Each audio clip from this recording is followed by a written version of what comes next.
Mi viaje comenzó con un simple video de YouTube. No era una producción de Hollywood ni un noticiero. Era una grabación cruda, con una cámara fija, sin efectos especiales, pero su contenido me dejó sin aliento. Un joven, con el rostro sereno y unos ojos que parecían haber visto el infinito, hablaba directamente a la cámara. Su nombre, J-Hoon Kim. No lo digo con lógica humana, afirmaba, sino por revelación divina.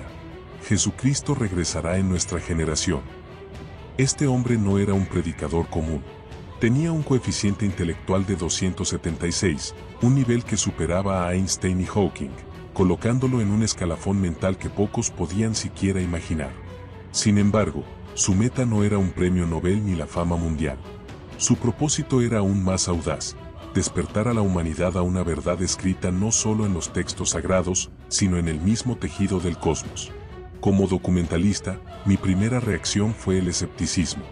¿Cómo alguien con esa mente podría abrazar lo que muchos llamarían superstición? Mi instinto investigador se activó. Indagué en las reacciones globales. Harvard reconoció su intelecto, pero consideró sus afirmaciones carentes de base empírica. La NASA habló de la fascinación histórica del ser humano por lo celestial y la primacía de la evidencia. Pero el silencio más intrigante vino del Pentágono. J-Hoon, antes un activo en inteligencia y seguridad nacional, ahora era un enigma. Su mente, entrenada para decodificar sistemas complejos, se había volcado a un propósito trascendental. La contradicción me fascinó. Un hombre que pudo haber sido multimillonario o líder mundial había abandonado la fama por un llamado que iba más allá de lo material. Él decía que el rey estaba regresando y que el tiempo para prepararse era ahora. Mientras lo escuchaba, me sentí como un explorador frente a un mapa secreto. Cada palabra de J-Hoon era una coordenada hacia un territorio desconocido, un mundo donde la lógica y la fe no eran opuestas, sino complementarias. Mi tarea era entender por qué un genio de su calibre había elegido la revelación sobre la razón pura, y qué implicaba para nosotros, los simples mortales que observamos el universo desde la orilla de la incertidumbre.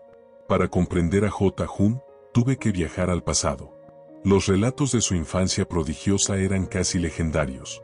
Hablé con exprofesores que lo recuerdan con una mezcla de admiración y asombro. Me describieron un niño que, a los 7 años, devoraba textos de física teórica como si fueran cuentos infantiles. A los 9, hablaba 6 idiomas con fluidez inquietante, incluido el hebreo, el griego y el arameo. A los 10, resolvía ecuaciones cuánticas en su mente, con la precisión de un superordenador humano. Pero algo cambió. El punto de inflexión no fue un teorema ni un descubrimiento científico, fue una frase de las Escrituras. En una de sus pocas entrevistas, J-Hoon me lo explicó con voz serena. Había leído la Biblia por su valor histórico, literario y hasta por sus códigos numéricos. Pero cuando leí, porque de tal manera amó Dios al mundo, algo se rompió en mí. Ninguna ecuación, ningún algoritmo, me había hecho sentir así. Esas palabras no solo eran verdaderas, eran eternas. Desde entonces, su vida tomó un rumbo radical.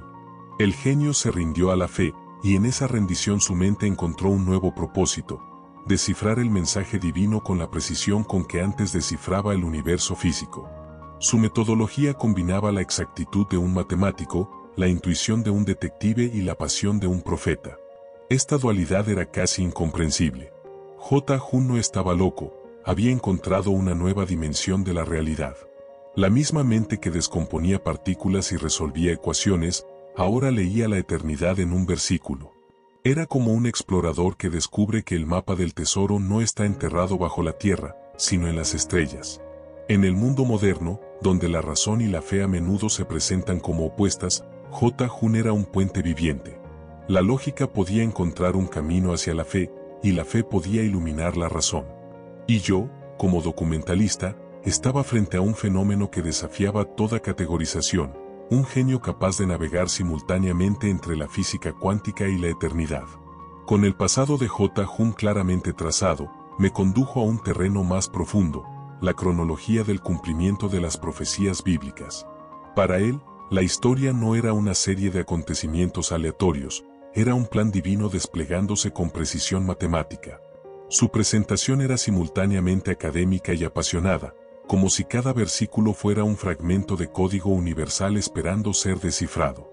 El primer evento que destacó fue la destrucción del segundo templo de Jerusalén. Jesús, en Mateo 24:2, predijo que no quedaría piedra sobre piedra. Esta profecía se cumplió en el año 70 después de Cristo, cuando el ejército romano, bajo Tito, arrasó la ciudad. J. Hus no lo veía como un simple hecho histórico, lo interpretaba como la apertura de un periodo de dispersión y espera, un tiempo en que el pueblo de Israel sería esparcido por el mundo. Este evento, dijo, demuestra la precisión de las palabras de Jesús y establece la base para la cadena de profecías posteriores. La diáspora judía fue su siguiente enfoque.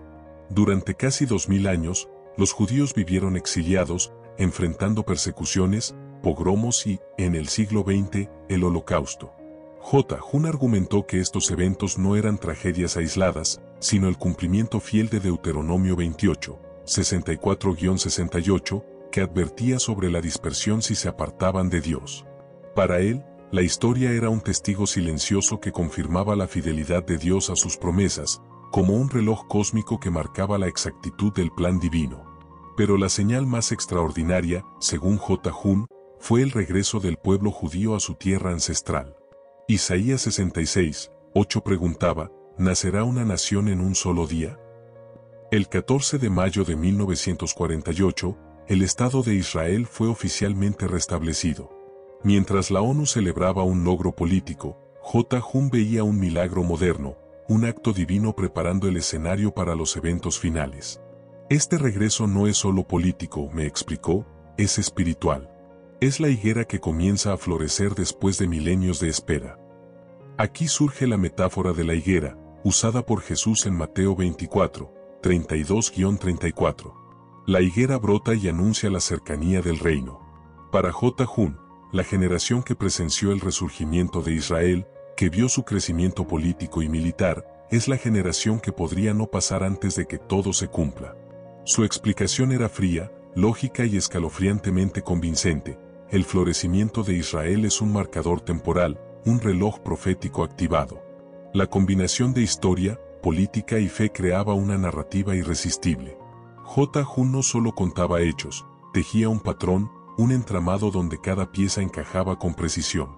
Las guerras, la dispersión, el retorno a la tierra prometida, todos estos elementos no eran coincidencias. Eran señales de que la humanidad se encontraba en el umbral de un momento trascendental, y la evidencia no estaba solo en textos antiguos, sino en los mapas políticos y satelitales del siglo XXI.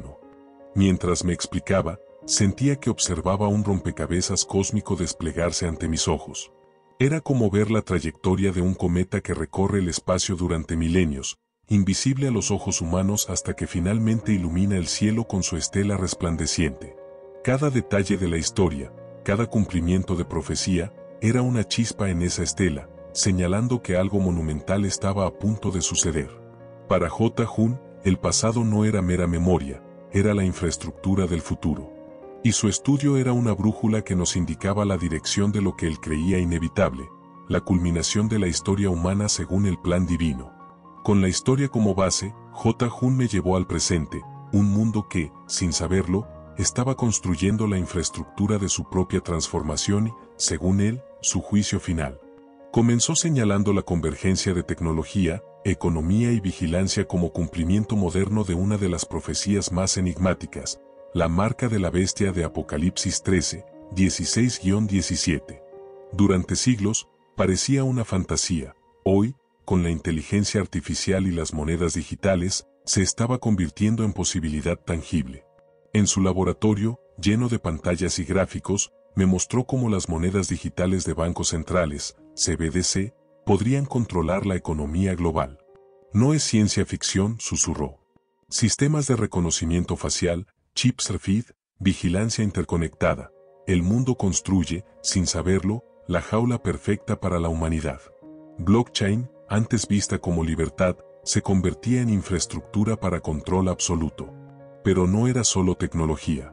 El mundo, cansado de conflictos y crisis, estaba clamando por soluciones que crearían un vacío perfecto para un líder global, un anticristo que prometiera paz y seguridad a cambio de libertad. J. Hun señalaba cómo las Naciones Unidas y otros organismos internacionales, junto con la desesperación humana, generaban la necesidad de orden centralizado. Además, mencionó el declive moral reflejado en la cultura contemporánea. 2 Timoteo 3, 1-5 describe los últimos días, egoísmo, arrogancia y materialismo. J. Hun presentó estadísticas sobre aumento de individualismo, relativismo y búsqueda de placer. Pero para él, estos elementos eran catalizadores. Un mundo vacío de propósito busca significado, y eso lo acerca a la espiritualidad y al despertar de la fe. Finalmente, Jerusalén se mostraba como epicentro. Los preparativos para reconstruir el tercer templo ya estaban en marcha. El Instituto del Templo había recreado utensilios sagrados, planos arquitectónicos y piedras preparadas. El obstáculo, la cúpula de la roca, parecía insuperable, pero J. Hun confiaba en que la solución vendría por acuerdos diplomáticos o acontecimientos inesperados. No es cuestión de si se construirá, sino de cuándo, afirmaba. El reloj estaba marcando el momento. Con todas las señales en su lugar, J. Hun me habló del evento más dramático e inminente, el arrebatamiento de la iglesia, descrito en 1 Tesalonicenses 4, 16-17. Para él, esto no era una teoría, sino una promesa tangible que marcaría el inicio de la fase final de la historia humana. El sol se alzaba sobre Seúl, tiñendo el cielo de tonos rosas y naranjas. En la ciudad, la vida continuaba indiferente. Una madre empujaba un cochecito en el parque, un empresario cerraba un trato millonario, personas revisaban sus teléfonos, ajenas a la inminencia. J. Hun, con la mirada fija en sus monitores, aguardaba el sonido de la trompeta celestial. No es cuestión de si sucederá, me dijo, sino de cuándo. El arrebatamiento es un momento de separación, una línea divisoria entre lo temporal y lo eterno. Los creyentes fieles serán llevados para encontrarse con Cristo, mientras el mundo quedará repentinamente desprovisto de millones de personas, sumido en un caos social, económico y espiritual sin precedentes. Este vacío, observó J. Hun, será el escenario perfecto para que el anticristo emerja y se presente como Salvador. Mientras hablaba, sentí la gravedad de sus palabras. No eran simples especulaciones, eran el resultado de un análisis meticuloso, donde la historia, la tecnología y la moral humana convergen. Las teorías sobre alienígenas o experimentos secretos, según él, eran intentos de la razón de explicar lo inexplicable. Pero el evento será divino y absoluto, un acto que desestabilizará al mundo, revelando la verdadera vulnerabilidad de la humanidad ante el plan divino. J. Hun me mostró mapas, datos y proyecciones que ilustraban cómo cada ciudad, cada nación y cada sistema económico serían afectados. Era como observar un tablero de ajedrez gigante, donde las piezas se movían solas, siguiendo un patrón que solo un observador celestial podría comprender. La tensión en el aire era palpable. Cada palabra de J. Hun aumentaba la sensación de que algo monumental estaba a punto de suceder. El arrebatamiento, según su visión, no es un final para todos, sino un punto de inflexión. Los que se preparen serán parte de una nueva etapa de la historia, mientras los demás enfrentarán un mundo que ya no tendrá margen de seguridad. Para J. Hun, comprender esto era clave. La preparación no es opcional, es la línea que separa la esperanza de la desesperación. El mensaje final de J. Hun no era un llamado al miedo, sino a la acción consciente. No se trata de predecir cuándo volverá Cristo, dijo, sino de estar listos cuando Él regrese. La Biblia nos exhorta a vivir en justicia, esperando la bienaventurada esperanza del retorno de Jesús. Prepararse, según él, no es un acto de miedo, sino un acto de amor. Cristo no regresa para castigar, sino para salvar. Su voz se volvió más personal, más cercana. El mundo tiene hambre, me dijo, pero no de soluciones políticas o tecnológicas. Tiene hambre de propósito, de significado, de algo que trascienda la vida temporal. Y la respuesta no es una fórmula matemática, sino una relación viva con Dios. J. Hun no ofrecía un dogma ni un sistema rígido. Me invitó a investigar por mi cuenta, a leer los textos sagrados, a cuestionar, a buscar la verdad con discernimiento propio. Era un catalizador, un hombre que había usado la razón para encontrar la fe y que ahora usaba la fe para guiar la razón de otros. Mientras hablaba, entendí que el mensaje no estaba dirigido solo a creyentes, sino a cualquier persona que se sienta perdida en la vorágine del mundo moderno. Su enseñanza enfatizaba la comunidad, la unidad y la preparación activa. La fe no es pasiva, es un compromiso, un camino que se recorre con conciencia y diligencia. Sus palabras resonaron como un eco en mi mente. En un mundo donde todo parece inestable, la esperanza permanece. No depende de gobiernos, de tecnología o de la opinión pública. Es una promesa eterna que trasciende la historia humana, un recordatorio de que la preparación espiritual y moral es la verdadera fortaleza frente a la incertidumbre. J. Jun insistió en que cada acción, cada decisión, es una semilla para un futuro que no podemos controlar, pero sí influir. Nos llamó a vivir con integridad, a valorar la fe, a cultivar la comunidad y a fortalecer nuestra relación con Dios. En su visión, la eternidad comienza hoy, en cada acto consciente, en cada elección de justicia, amor y esperanza. A través de mi investigación, los elementos se unieron en un tapiz épico.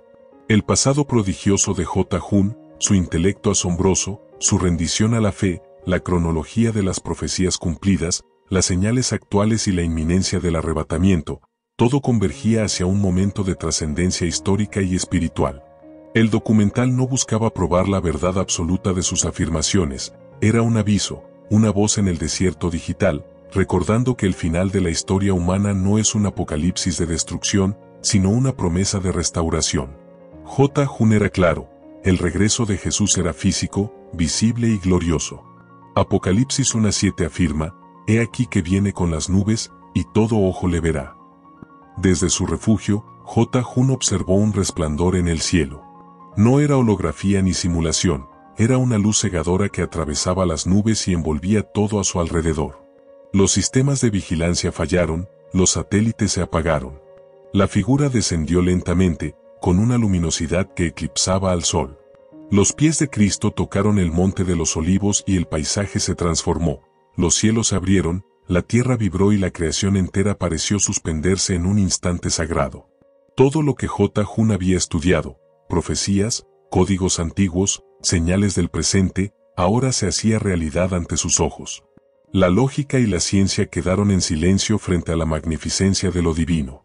La humanidad contempló un evento que excedía cualquier comprensión humana, la restauración, la reconciliación y la llegada de un milenio de paz. El documental concluye, pero la pregunta persiste. La historia terrenal ha alcanzado su clímax, pero la eternidad apenas comienza. La elección queda en cada individuo, ignorar la señal, resistirse o abrir el corazón a la verdad que trasciende tiempo y espacio. Mientras los créditos avanzan, queda la sensación de que hemos sido testigos de algo más grande que la historia misma.